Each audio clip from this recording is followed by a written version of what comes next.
കർഷകർ വളരെ നഷ്ടത്തിലേക്ക് പോകുന്ന ഒരു പ്രധാനപ്പെട്ട സംഭവമാണ് നമ്മുടെ കന്ന് തിരഞ്ഞെടുക്കുന്ന സമയത്ത്.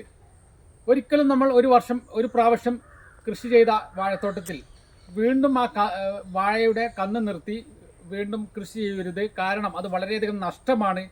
അത് സാമ്പത്തിക നഷ്ടം വളരെയധികം ഉണ്ടാവും.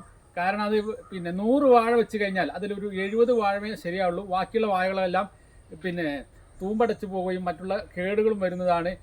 കുലക്കുന്ന വാഴകൾ തന്നെ അത് തൂക്കം കുറയും, ചെറിയ കുലകളാവും. അതുകൊണ്ട് നിങ്ങൾ ഒരിക്കലും ഒരു പ്രാവശ്യം കൃഷി ചെയ്ത വാഴയുടെ കന്ന് നിർത്തരുത്. കാരണം കേരളത്തിൽ ശക്തമായ മഴയാണ്. അതുകൊണ്ട് ഇവിടെ മണ്ണിന് അസിഡിറ്റി കൂടുതലാണ്. എന്താണ് അസിഡിറ്റി? പുളിപ്പ് കൂടുതലാണ്. ആ പുളിപ്പ് കൂടുതലായ കാരണത്താൽ തന്നെ വാഴകൾക്ക് ഒരുപാട് രോഗങ്ങൾ വരുന്നതാണ്.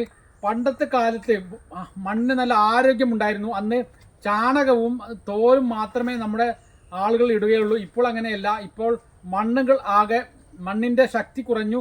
നമ്മൾ രാസവളം ക്രമാതീതമായി ഉപയോഗിക്കുന്ന കാരണത്താൽ തന്നെ നമ്മുടെ മണ്ണിൻ്റെ ആരോഗ്യം നഷ്ടപ്പെട്ടു. അതുകൊണ്ട് നിങ്ങൾ നേന്ത്രവാഴ വെക്കുന്ന സമയത്ത് ഒരിക്കലും നിങ്ങൾ കന്ന് നിർത്തരുത്. വീണ്ടും പുതിയ കന്ന് വെക്കണം. ഈ പുതിയ കന്നിൻ്റെ പ്രത്യേകത, ആ കന്ന് കൂടുതലും തമിഴ്നാടും ആന്ധ്രയും കർണാടകയും ഭാഗങ്ങളിൽ നിന്നും വരുന്ന കന്നുകളാണ്. അതുകൊണ്ട് തന്നെ അവിടെ മഴ കുറയുന്ന ഒരു സ്ഥലമാണ്. മഴ കുറഞ്ഞാൽ അവിടെ അസിഡിറ്റി കുറയും, പുളിപ്പ് കുറയും. അതുകൊണ്ട് തന്നെ അവിടുത്തെ വാഴകൾക്കും അവിടുത്തെ ആ വാഴകളിൽ നിന്നും എടുക്കുന്ന കന്നുകൾക്കും രോഗം കുറവാണ്.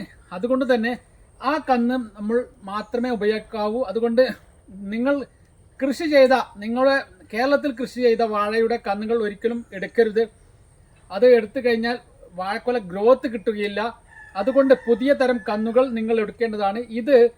ഈ ഒരു തോട്ടം കന്ന് നിർത്തിയ ഒരു വാഴ കൃഷി ചെയ്തതിന് ശേഷം ആ വാഴയുടെ കന്ന് നിർത്തിയ തോട്ടമാണ്.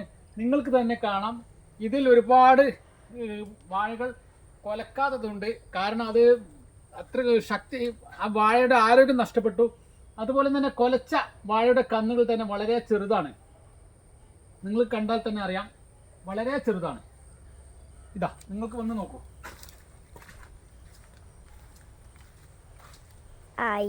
വളരെ ചെറിയ കൊലയാണ്.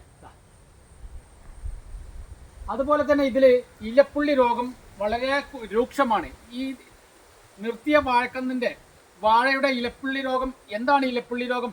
നമ്മുടെ വാഴയുടെ ഇലയുടെ സൈഡിൽ കൂടെ ഒരു രോഗം വരുന്നുണ്ട്, ചുവപ്പ് രോഗം. അതിന് നിങ്ങൾക്ക് പ്രധാനമായി ചെയ്യേണ്ടത്, നിങ്ങൾ എത്രയും പെട്ടെന്ന് തന്നെ വാഴയുടെ ഈ ഇലകൾ, ഈ തൂങ്ങിയിരിക്കുന്ന ഇലകൾ കംപ്ലീറ്റ് വെട്ടി ഒഴിവാക്കിയിട്ട് വേറെ സ്ഥലത്ത് കൊണ്ടുപോയി കത്തിക്കണം.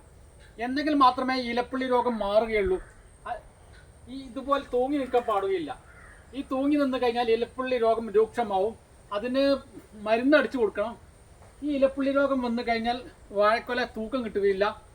അതുകൊണ്ട് നിങ്ങൾ ഒരിക്കലും കന്ന് നിർത്തരുത്. പുതിയ കന്നുകൾ വെച്ചുകൊണ്ടിരിക്കണം. എന്നെങ്കിൽ മാത്രമേ വാഴ വളരെയധികം ആരോഗ്യകരമുള്ളൂ. അതുപോലെ തന്നെ വളരെ അടുത്ത് വെച്ച് കഴിഞ്ഞാൽ നിങ്ങൾക്ക് വാഴക്കൊല വളരെ കുറയുന്നതാണ്, തൂക്കം കുറയുന്നതാണ്. അതുകൊണ്ട് പരമാവധി ഒരു 8 അടിയെങ്കിലും വിട്ടുകൊണ്ട് നിങ്ങൾ വാഴ വെക്കേണ്ടതാണ്. എന്നെങ്കിൽ മാത്രമേ വാഴ വളരെ ശക്തമായി കൊലക്കുകയുള്ളൂ. അതുപോലെ തന്നെ നിങ്ങൾ ശ്രദ്ധിക്കേണ്ട വേറൊരു കാര്യം, നിങ്ങൾ വാഴ വെക്കുന്ന സമയത്ത് ഒരിക്കലും അതിൽ ജൈവവളം മാത്രമേ ചേർക്കാവൂ.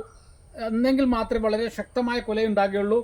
അതുകൊണ്ട് കർഷകരായ നിങ്ങൾക്ക് വളരെ ലാഭകരമായി കൃഷി ചെയ്യണമെങ്കിൽ വാഴക്കന്ന് ഓരോ വർഷവും മാറ്റിക്കൊണ്ടിരിക്കേണ്ടതാണ്.